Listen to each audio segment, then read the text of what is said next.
شروع کوم په نامه د خدای چې بخښونکی او مهربانه دی. ګرانو کتونکو، زه ډاکټر حشمت علي د رزق هومیوپیتیک کلینیک شویډینا ستاسو په درانه خدمت کې حاضر یم. دوستانو، نن به موږ خبره کوو د هیټ سټروک حوالې سره، د د ګرمۍ حوالې سره. موږ او تاسو اکثر وینو چې کله په بازارونو کې ډېر رش ځایونو کې یا د سکول ماشومان ناڅاپه راپریوځي او بېهوشه شي، نو دې حالت ته هیټ سټروک او ګرمي لګېدلی یا لو لګنه ویلی شي.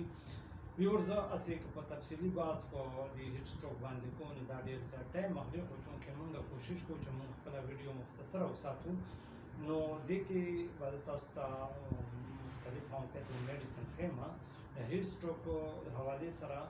ولې چې کله یو مریض ته هیټ سټروک وشي نو دا میډیسن تاسو د هیټ سټروک په دوران کې او د ایز ا پریونشن هم تاسو دا میډیسن یوز کولی شئ، چې په هغې کې لومبی هومیوپیتیک میډیسن دی، هغې ته نیټرمیور وایي. دا نیټرمیور به تاسو په 30 طاقت کې راواخلئ.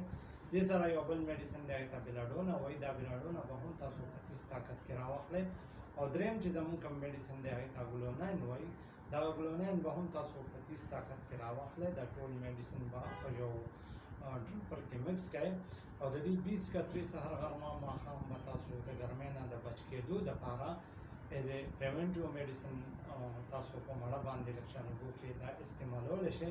دې نه علاوه که یو پیشنټ ته یو کس ته هیټ سټروک وشي نو تاسو هر 10 منټ بعد د دې 20 قطرې په لږ شان اوبو کې دې مریض ته زر ریپیټ کولی شئ. نو انشاءالله د دې میډیسن په استعمال به ستاسو چې کوم هیټ سټروک او کوم کس ته هیټ سټروک شوی دی او کوم مریض ته ګرمي لګېدلې ده، هغه حالت به انشاءالله ټیک شي او هغه ته به ریلیف میلاو شي.